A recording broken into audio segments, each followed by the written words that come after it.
Everybody, my name's Karen Fiene and I'm the Director of Facilities, Compliance, and Sustainability. I'm also the campus architect. I've been working here for 16 years, but I did my first project here 30 years ago. So I always said I think I have the dream job being an architect because it's such a beautiful campus, beautiful old buildings, and such rich history. So I'm really happy to be with you today and show you a little bit about the campus, maybe some new facts you haven't heard, and I hope that many of you will be able to come here for the reunion in person. So here we are at what used to be called Alderwood Hall, what was originally the Ming Guang School for Orphans, for Chinese orphans. It was built in 1925 and it's one of our 5 Julia Morgan buildings. It's done in a style that has an Asian influence, very beautiful painted ceilings inside. It was renovated to become a classroom. And so the Julia Morgan School for Girls is now the private middle school that uses the building. So it's nice to see that it's still being used by students. And it's held up pretty well. It has a beautiful courtyard and what used to be a little pond. There's a gateway called a palau with a lotus leaf in the middle. That means hope.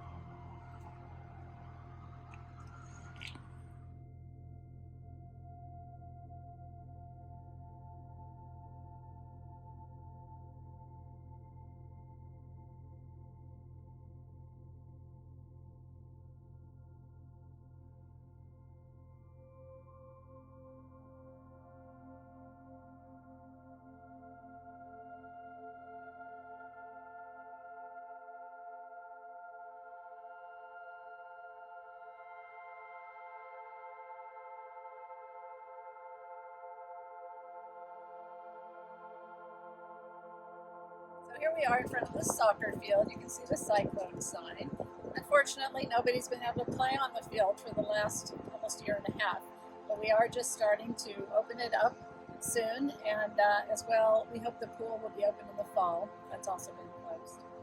But there's a little fact many of you may not know is that there's a 48-inch wide concrete water line that comes in across the soccer field and goes all the way up Richards Road and out the back of campus by the Natural Sciences Building, and that provides 1/3 of Oakland's domestic water.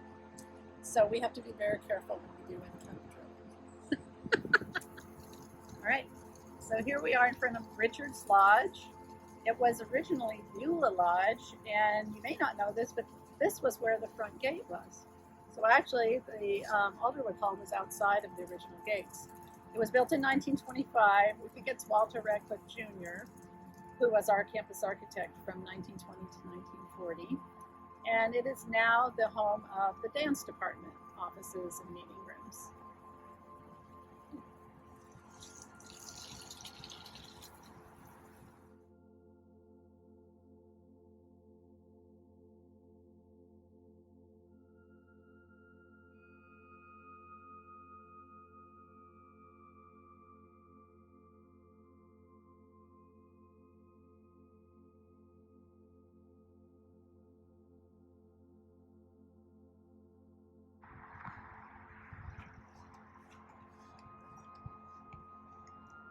So here we are at the chapel. It was designed by Warren Callister, a Bay Area architect, and it was done in 1968. It's got a very special design. Many of you have probably seen it, but let's go inside.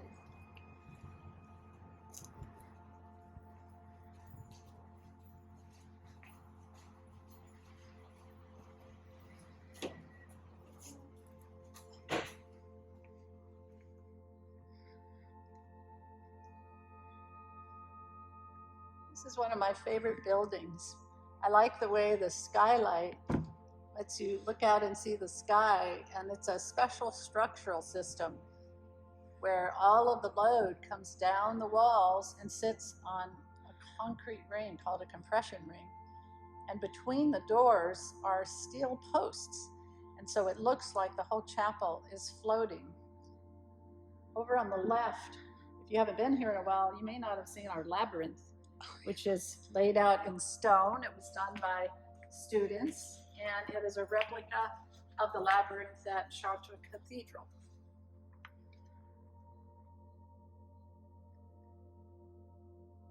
We also have an incredible organ with all the fine little details that's been built into the chapel. And it has an interesting feature where the altar is actually raised, so the floor gently slopes up.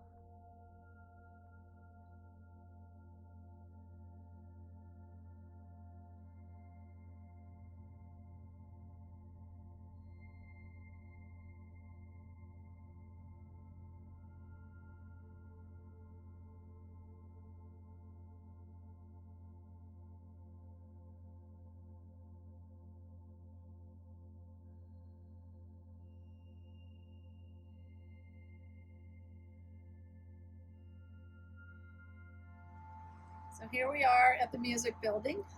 It was designed in 1928 by Walter Radcliffe Jr., and we did a major renovation in 2008. So one of the things we did was to shore up the stone entrance, and we cleaned the stone. You can see the beautiful carvings. They're actually made out of cast concrete.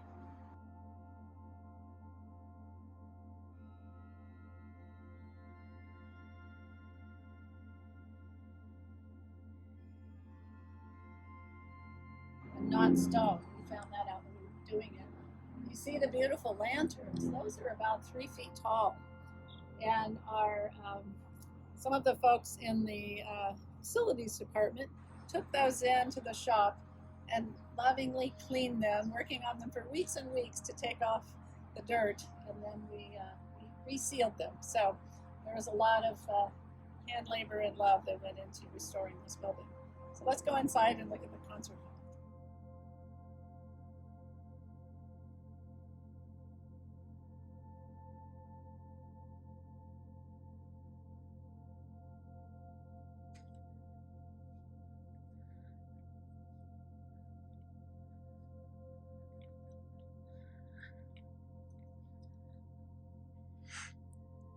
So you're looking at a painting by Raymond Boynton, and he did all of the paintings in this room, the ceiling and the frescoes on the side walls.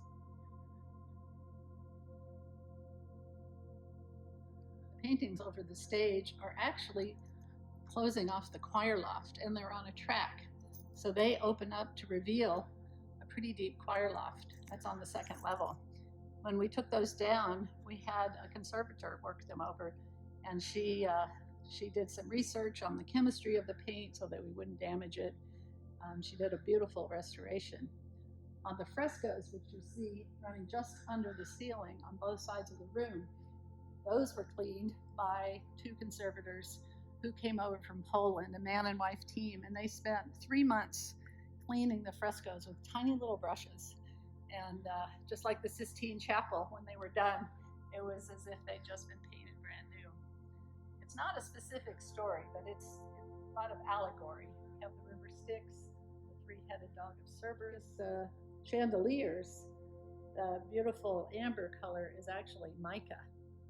And the way you change the light bulbs is you go up in the attic and you turn a crank, and the lights come down slowly, and you change the light bulbs and you put them back up.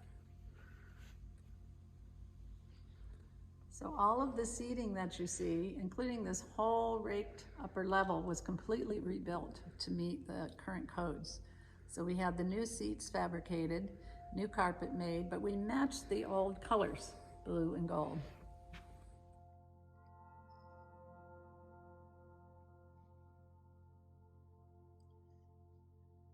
I always like to ask people what they think the ceiling is made of. I've heard people say carved wood or metal, but actually it's painted plaster. So here we are in front of the president's house. We believe this to be the oldest building on campus because it was originally a farmhouse called Springs Cottage. We don't know the architect, but the original house dates back to the 1860s, so that's before Mills Hall was designed and built. There was a remodel and it was enlarged in 1916 and then moved to the present location in 1923. We've had several remodels since then, including adding a ramp to the front entrance and doing some work at the back garden.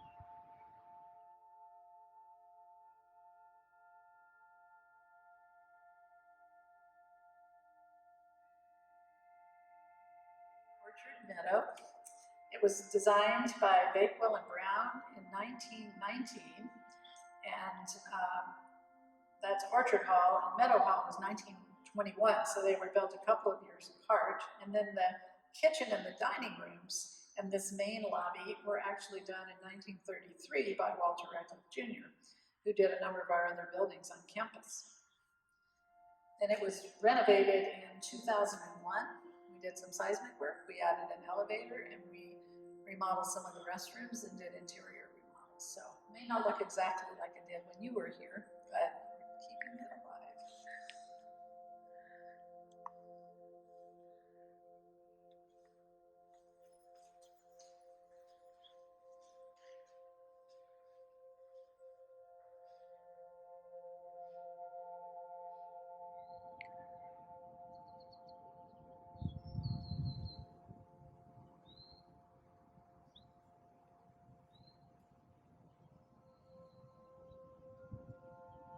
So here we are at the Lori I. Loki Graduate School of Business. It was completed in 2009, and it's one of our 2 LEED approved buildings. We got a gold rating on that. You saw the plantings in front are interesting because the grass is actually a native, 3 species of a native grass that are low water and low mow. So we're trying to be more sustainable. We have the Swan Hill fruitless olive trees in the courtyard, and then behind you see the tall eucalyptus trees. Those were actually planted from seed in 2008. We put them in the ground in 2009. So you can see that in 11 or so years, they've grown over 40 feet tall. One of the first things you see as you enter is the floating red room, which the architect said was akin to breaking the glass ceiling, and the sky's the limit for our women leaders. But we liked that idea. One of the other aspects about a green building is that the floors have heated coils in them, so it makes it very comfortable. And then if you look at the little round eyes that kind of look like an electric stove, that is what we call displaced air. And so air is moving under the building and coming up through natural convection, so that rather than having a fan that blows air all around, again, it's very comfortable. You'll also notice these large slabs of wood throughout the building. That is from a tree, a Montezuma cypress tree from Mexico that was about 80 years old. It had a huge spread, and it was right here in the middle of where the lobby was. And so we unfortunately had to cut it down, but we did it in a way that we could save it and turn it into furniture.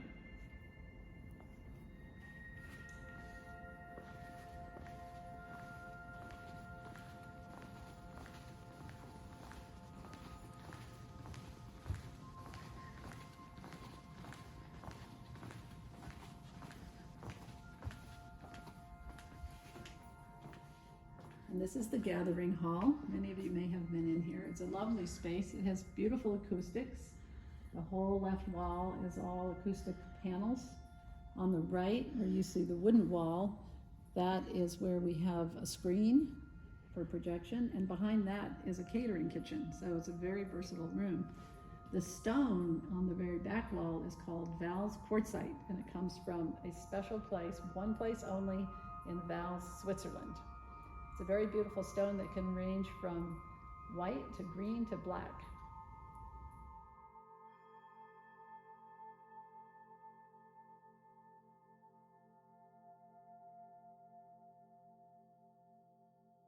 There was a beautiful ornate dome, all carved for the big steeple that was planned for this octagonal concrete tower. And one can only assume that it was value engineered out and they didn't have enough money to build it. So I've always dreamed that maybe one day that would be built as designed.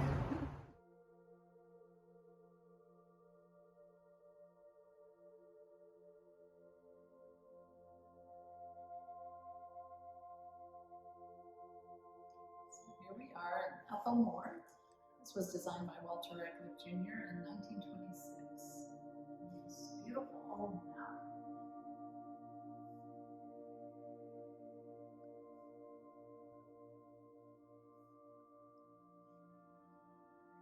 We would go in through these doors, but they're locked with a skeleton key, so we cannot get in.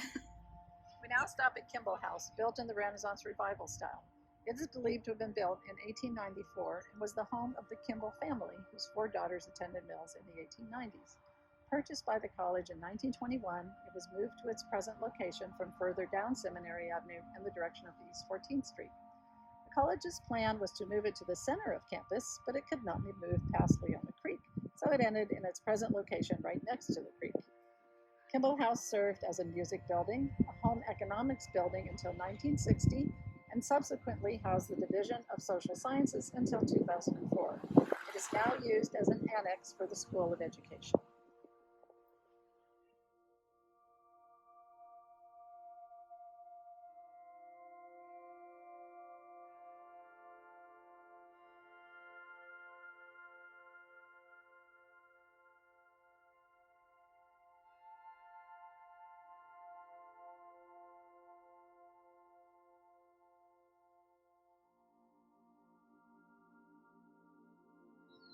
Here we have the iconic Campanile Bell Tower. It was designed by Julia Morgan. It was actually her very first commission after she came back from Paris, where she had gotten her diplôme d'architecture from the École des Beaux-Arts. It was dedicated on April 14th, 1904, so it survived the 1906 earthquake with shining colors, and that is what put Julia Morgan on the map. There she is now.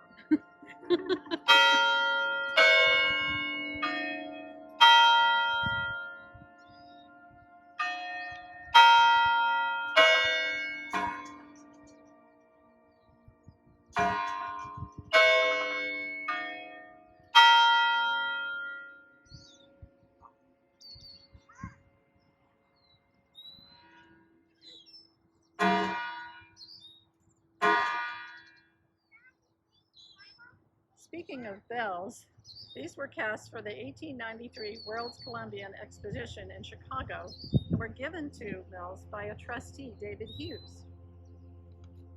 They are named for the graces of the Spirit: faith, hope, peace, joy, meekness, love, goodness, gentleness, self-control, and long-suffering. In 2004, the clock was completely refurbished, and the clock was repainted. In its day, that analog clock was like the iPhone is today. It was once the site of the ending of the senior lantern pilgrimage from the top of the hills, and it used to be a place for holiday caroling. So the bell tower is also one of the first steel reinforced concrete structures in Northern California. Many people don't realize it, but Julia Morgan was actually a structural engineer as well as an architect.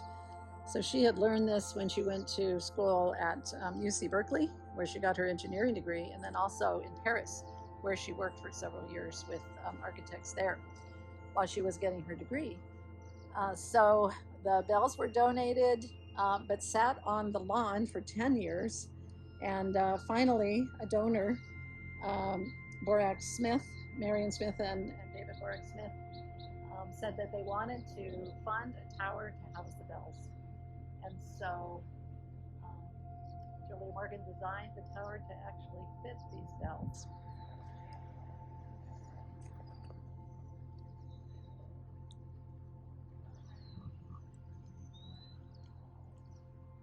We don't have bats in our belfry, but we do have a raven's nest that sits atop the tower just under the eave. And here we are at the Margaret Carnegie Library, designed by Julia Morgan, which has now become Carnegie Hall.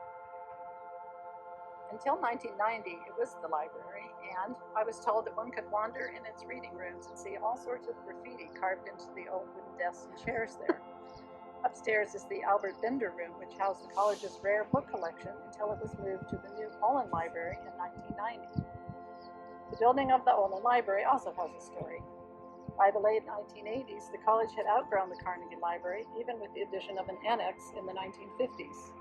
Plans were being made to refurbish the building and add a wing that would hide the stark modernistic 1950s annex when it was learned that the Olin Foundation would support the construction of a brand new building instead.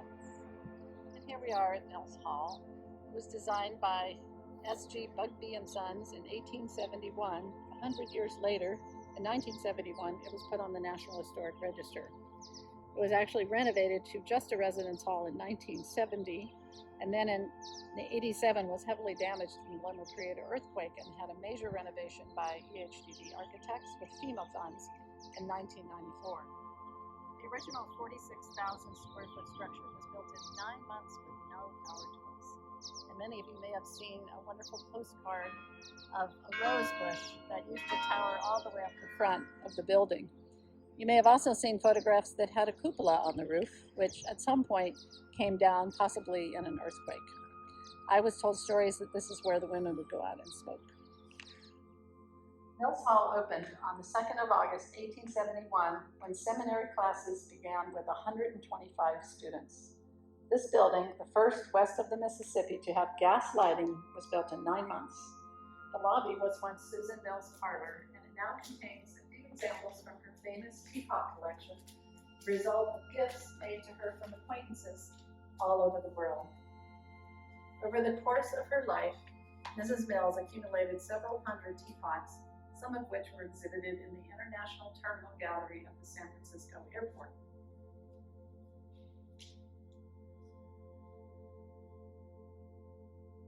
And here we are in the corridor of presidents, some of our most honored women presidents, starting with Susan Lincoln Mills, president from 1890 to 1909.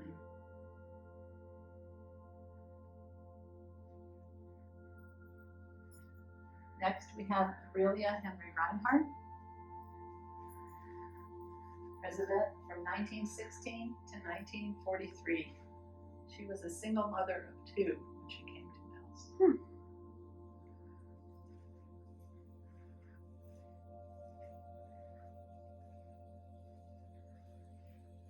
Next, we have Mary Metz, president from 1981 to 1990.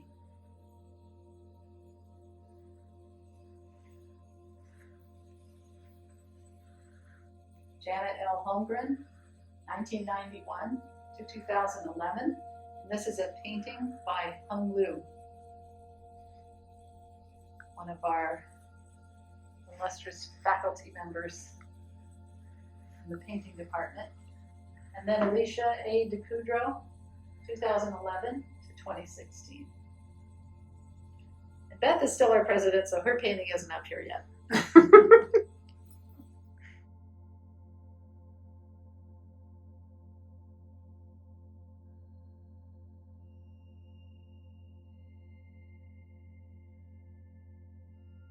Sort of for each ecosystem, so some of them are the redwood understory, some are creekside, others are more in the sun underneath the oak. And so they're all California natives, they're all drought tolerant. These are the California currant. We've got the coral bells, we've got the Oregon grape, even though it says Oregon, it's still California. We've got the Watsonia ferns, beautiful red twig dogwood behind that. Spice bush, twinberry, California bee plant, just a whole host of different plants, and some of them are really growing fast.